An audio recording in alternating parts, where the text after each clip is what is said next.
Great. Okay, so I'm going to go as if. Rachel, do as you see fit here. Yeah. So anyway, we're gonna do it, and I'm gonna make a little introduction. So anyway, I want to talk about my favorite poem, "If," by Rudyard Kipling. Mm-hmm. And you like the poem yourself. I love this poem. I've read this poem independently of you, but you and I have talked about this poem over the years, and every time I get it, I kind of get teared up when I read it. So you'll have to read it. So you're going to record this for your own. Yeah. Tell them a little bit about what you do. Oh, sure. So I have a podcast, Pittsburgh Pat Podcast, and I interview people. I guess if there's one general theme, it's about creativity and where does creativity come from? What is the process that you use if you're creating something? And I'm just trying to investigate, like what we were talking about earlier about where do dreams come from. I'm trying to find out where inspiration comes from and see it from different artists, actors, writers, but just regular old people who may or may not be involved in an artistic discipline. Where do their creative ideas come from? So It's called PittsburghPat.com. yes, you can reach there. Look it up. Okay. Anyway, Yeah. this amazes me because somehow I have to say it's a masculine viewpoint. Yes. It has. Well, it's a man talking to definitely his has, son, right? It has testosterone behind it. Exactly. He's giving advice to his son. It's like Polonius giving Laertes advice, right? I know. You know, in to thy own Hamlet. self be true. Exactly. And for thou can't be false to any man. Neither a borrower nor a lender. And they're right after each other, one after the other. He's like, I think It's good advice. Shakespeare had all these things he wanted to get out, so he sticks them into this soliloquy, and he puts them all in order of these different things. He may have given this advice to his own son. Exactly. Well, I'm not sure what he did. Mhm. But anyway, let me just read this. Sure. If you can keep your head when all about you are losing theirs and blaming it on you, if you can trust yourself when all men doubt you, and make allowances for their doubting too, if you can wait and not be tired by waiting, or being lied about, don't deal in lies, or being hated, don't give way to hating, and yet don't look too good or talk too wise. If you can dream and not make dreams your master, if you can think and not make thoughts your aim, if you can meet with triumph and disaster and treat those two impostors just the same, if you can bear to hear the truth you've spoken, twisted by knaves to make trap for fools, or watch the things you gave your life to broken and stoop and build them up with worn out tools, if you can make one heap of all your winnings and risk it all on one turn of pitch and toss, and lose and start again at your beginnings, and never breathe a word about your loss, if you can force your heart and sinew, nerve and sinew, to serve your turn long after they are gone, and so hold on when there is nothing in you except the will which says to them, hold on. If you can talk with crowds and keep your virtue, or walk with kings nor lose the common touch, if neither foes nor loving friends can hurt you, if all men count with you but none too much, who can fill the unforgiving minute with 60 seconds worth of distance run. Yours is the earth and everything that's in it, and which is more, you'll be a man, my son. There should be whole courses on this in universities, the philosophy of this, the contrapositioning of every phrase. I'm glad you said philosophy, because there is a lot of philosophy in here. As you were reading that, I was thinking to myself, this is Seneca. I'm trying to pick the right phrase here. Oh, when it talks about, actually it's Marcus Aurelius, when he talks about being hated, but don't give way to hate people. Oh, there it is. If you can, or being lied about, but don't deal in lies. Marcus Aurelius was emperor of the entire Roman Empire at one point, at one of its largest extents. And, he wrote the meditations to himself as advice, as like a journal kind of. It was never meant to be read by anyone. And yet somehow a copy survived, and we found it, and it's been translated into who knows how many languages. But he says, like, you're going to go out in the world, there are going to be people who are trying to use you, hate you, they're going to try to twist your words. He says, you have to realize that they are sick, they have their own agenda, you have to rise above that, Now, he was in a unique position as emperor. Of course, he was going to see courtiers, there were going to be people that are going to make requests from him on a kingly basis. But the same is true for just about anybody who goes out into public, somebody's going to demand something from you, whether it's a moment of your time or whether it's monetary or whatever it happens to be. And, I think what I find interesting is being prepared for that, actually like taking a moment or two in the morning and just saying like, okay, I'm relaxed, I'm calm, I'm going to be cordial, I'm going to be, I'm sure that there are going to be moments in this day which may frustrate me or, I may become agitated, but I'm going to pause, I'm going to try to be temperate, I'm going to reflect and do the best that I can to deal with each of those situations. Having that meditation ahead of time has been instrumental for me to like improve my dealings with other human beings. No, exactly. But that's right here. It's fascinating.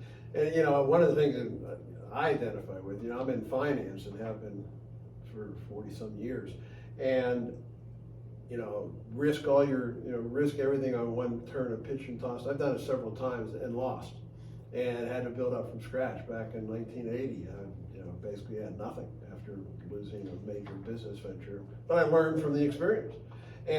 But to your credit, you did it, and I think that's did not go bankrupt. That's what he's but you lost amounts of money that other people would maybe not be able to mentally recover from. There was I think it was 2008 crisis, the 2008 financial crisis. I remember reading about, I can't remember his name. It was a German financier, and I think he at one point he may have been the most wealthy man in Germany, and he had about $8 billion, I think he was valued at one time. Well, there was the banks, right, they stopped loaning money, and for whatever reason he was caught in that crisis. Like he was caught in between a position where he either couldn't cover something or it was, he needed the loan and the banks just weren't giving loans at that particular point in time. And he stepped in front of a train. Like he was so distraught that he was that he went from his value went from 8 billion to 1 billion. And the saddest part of it is the loans came through a month later, right? But he ended his own life.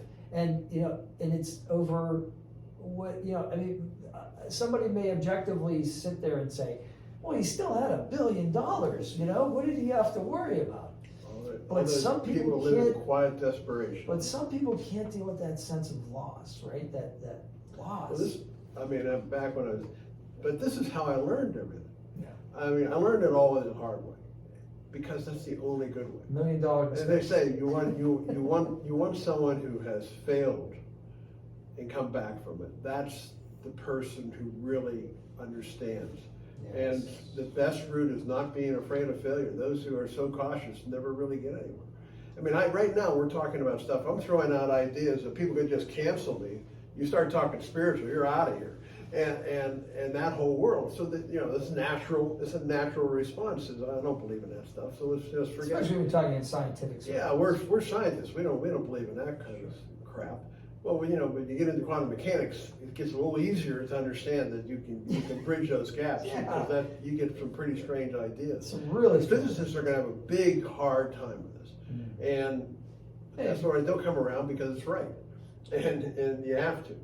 And is it testable and repeatable? And that's what science. And once you find that, once they find experiments that will be able to test and repeat, you can repeatably test these things reliably.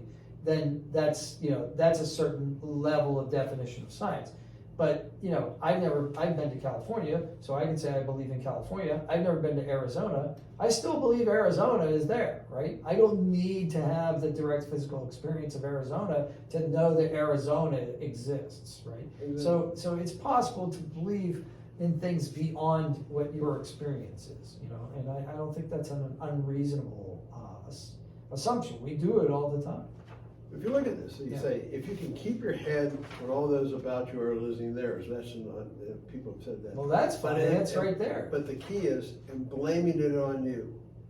And then if you can trust yourself when all men doubt you, but but make allowance for their doubting too. So in other words, you understand human nature. Yes. People are, this is a huge understanding, but there's all the contrapositions here. Every phrase, stanza in here has the opposing side of it. And that's what life really is about. And the thing is, if you don't, see, you end up being able to detach yourselves from the details of what's going on. That's what they're doing in this. Yes. Well, that's Epictetus. Okay, so when you're talking about that, you're talking about people telling lies about you and you or doubting you. He says something like, and I'm paraphrasing, but it's something like, if men tell lies about you, evaluate what they're saying. If there's truth in it, address it, change it. If there is no truth in it, laugh about it, right? Exactly. So, it's a very stoic philosophy. I really like this. I mean, I love, the idea of being able to talk to anyone. You can talk to crowds and keep your virtue, or walk with kings nor lose the common touch. It's all contra. But that's, the thing is, there's a high side to each of those sides. They seem to be contra, but in the end, they're both the wise position to take on both sides of it. Absolutely, I think, and that's the thing. Like as well as I, we used to, we know each other from a certain establishment that I used to work at, and I can't tell you how many celebrities I would get on. I just talked to them like they were human beings. After a while, they realized that I didn't want anything from them, and I was just, talking to them like a normal patron, and they talked to me the same, almost 90% of the time. And I understand celebrity comes with its own burdens, and so there's always hangers-on and people that want something from you if you're famous. But once I think I was able to put someone at ease, and they realized that that's not what you're going to get here. We had a nice clientele. We had a clientele that wouldn't bother celebrities, and they felt like they could come in there. We had actors, we had athletes, we had newscasters, and once you were there, we were all together. You talked to most of those people. Well, I was very shy when I was young, but over time, being in sales for 50 years, but I've developed a certain amount of, I'd say arrogance, but probably a little bit. I mean, I'm right, arrogant here, saying it's the biggest theory ever written. How arrogant can you get? I mean, that hubris is crazy. But the thing is, on the other side of the coin, I love talking to a waiter or waitress or whatever, or someone at McDonald's. I go to McDonald's and I meet these people and I want to keep talking, but I'm in the takeout line, so I can't stay very long. And I find a young black guy who's just going through high school, and you look at the guy and said, you'd hire this guy in a second. Absolutely. Just because his countenance or what he shows is this brightness and kindness, and just, some people just can show it in their face. It's amazing how quickly you can sum up people. It's pretty easy. But my favorite line in this is this: if you can meet with, if you can meet with triumph and disaster and treat those two imposters, I love it, just the same. To me, it's all an illusion. Triumph is an illusion. Disaster is an illusion. The problem is, you talk about the man walking in front of the terrain. The thing is, it's still an illusion. You get past it. It's people so sad when people commit suicide. Or I had a friend, one of my best friends ever, and the guy was the most outgoing guy, and he ends up jumping off a bridge, and he was, guess he had some finance issues, but no one even knew because he was so outgoing. You know, it's amazing. I worry about people that are really outgoing, and it's you worry about those people. The feedback. You don't know what the other side of their position is. I think it's, you know, we talk about frame of reference when we talk about physics, but it's also useful to have that, for me, to have that attitude in my own life too. Something happens, right? It may be judged as by somebody else as bad, but it's really up to me to determine whether it's good or bad. And I've taken, the older I get, the more I take an I don't know yet kind of attitude. There's a famous story, you've probably heard it, of the farmer whose horse runs away, right? And his neighbor says, "Oh, your horse ran away, that's absolutely terrible." And he says, "I don't know, maybe." And then the next day, the horse comes back with another horse, a wild horse. And so he has two horses. So the neighbor says, "Wow, that's great, you have two horses now." And, maybe. And then his son, the farmer's son, tries to break the horse, the wild horse, but he gets thrown and he breaks his leg. And the neighbor says, "Oh no, your son broke his leg. That's terrible." And he says, "Well, I don't know, maybe." And then the next day, the army comes through and they're recruiting all of the able-bodied, young men, and he can't go because his leg's broken. So. Is it good? Is it bad? I don't know yet. You don't. That's a great story. Know yet. Well, it's an old story, but it's useful. It's a great story. It's useful because I don't know. I don't have that perspective. Although sometimes I use that too. There's a meditation I do sometimes. It's called bird's eye view, and you just sit and try to imagine that you're 30 feet in the air or 100 feet in the air, and you're a bird, and you're just watching whatever you as a human being happen to be doing at that moment. You're working, or you're having an argument, or you're driving, or you're eating, and you just, it gives you a perspective, what does this look like to a bird? Does it make any sense? Does it have any meaning? Is it that important? It helps you. Yes, there are things that I do that are important.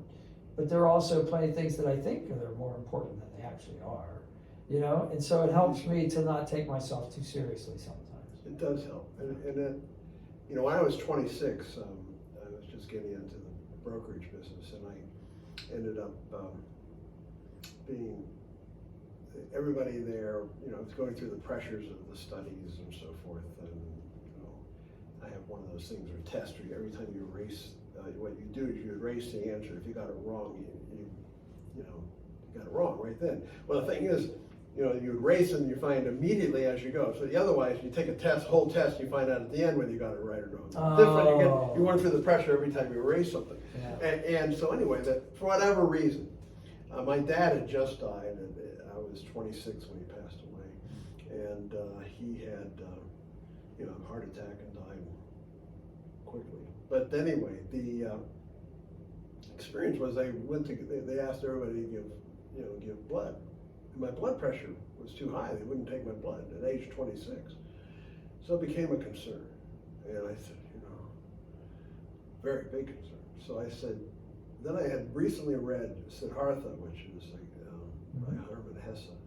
And basically it's the story, I guess, about the Buddha. I never realized it was about the Buddha. It was just the story about Siddhartha. And so anyway, read the book, and I said, he went through this whole life trying to achieve the perfect the perfect everything he did. He never got there. Then he eventually gave up on his discipline. So most disciplined person in India at the time, I guess, at that point. But then he gave up, and he went into the town and ended up becoming a finance person. And he was very good at first because he was so disciplined.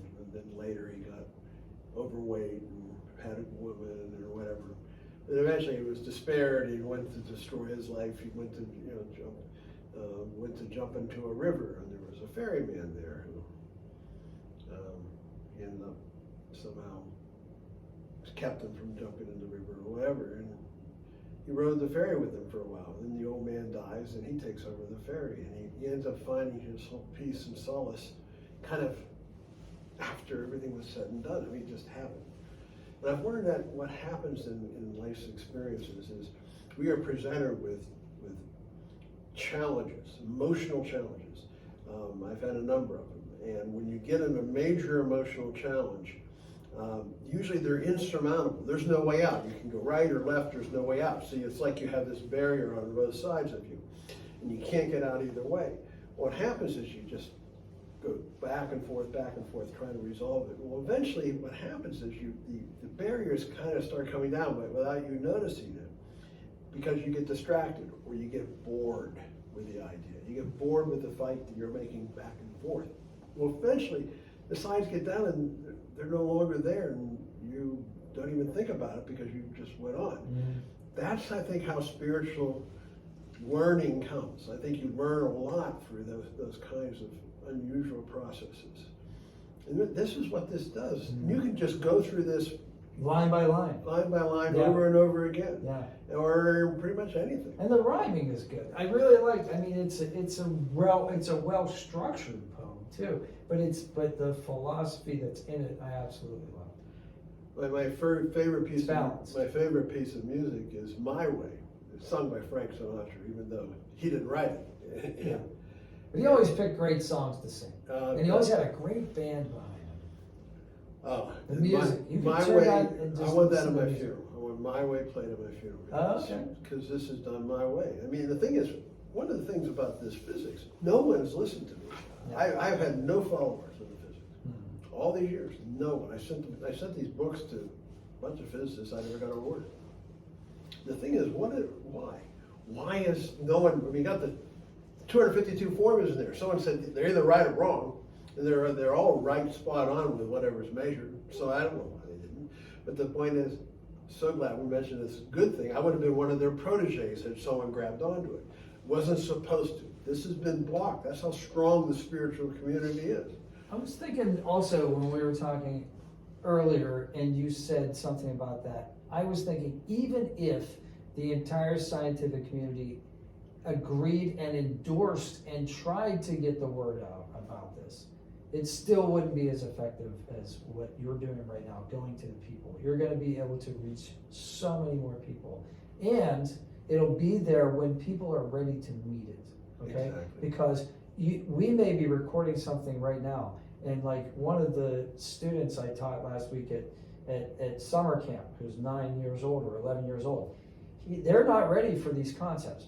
But this recording or this book or your lectures will be around in some form for them to access when their brain and their experience is enough that they'll be able to understand it. You know, and that's the thing that I think is valuable, really valuable, is that, you know, who knows when the time, you know, who knows who's going to run with this and in which direction.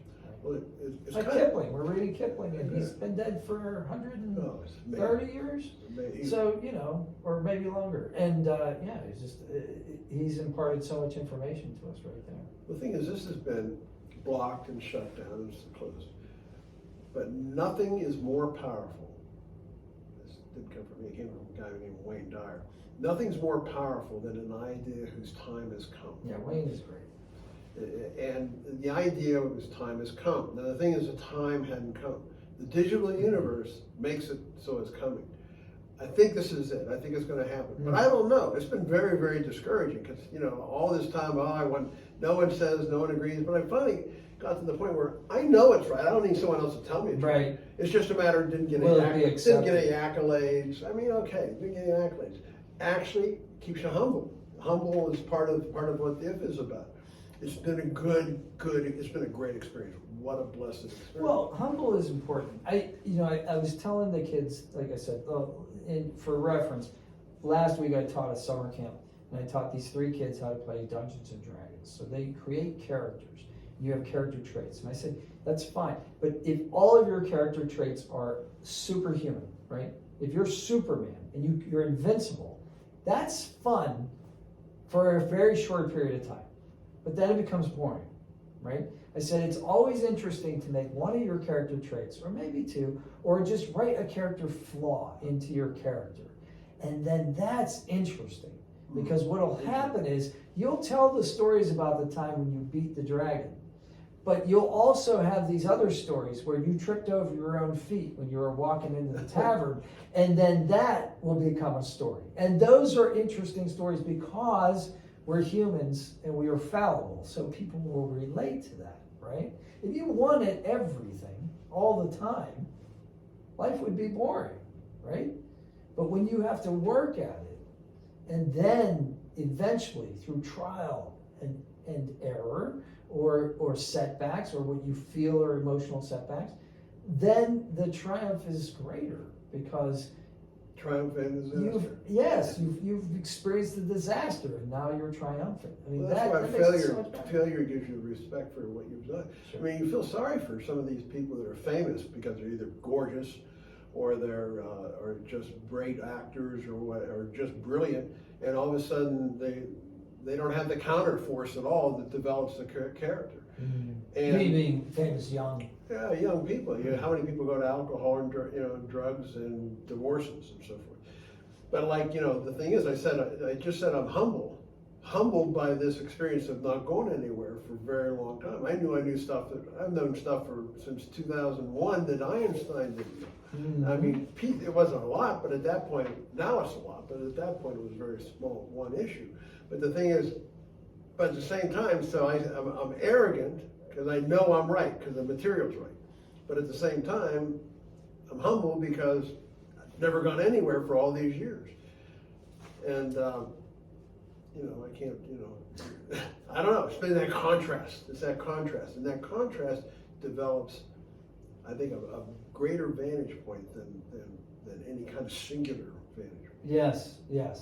And the other thing, when you were talking about different, like triumph and disaster and the emotional struggles, I think that to me, the older I've gotten and the more of those types of situations I've found myself in, I've come to realize how ephemeral emotion is, right? So like emotions like the weather in Pittsburgh, right? It changes so often that like if I wait long enough, like you said you'll get bored with it. But I think it's just transient. So I don't know. And as much as I don't know where my dreams come from, I don't know where my emotions come from either. They just come.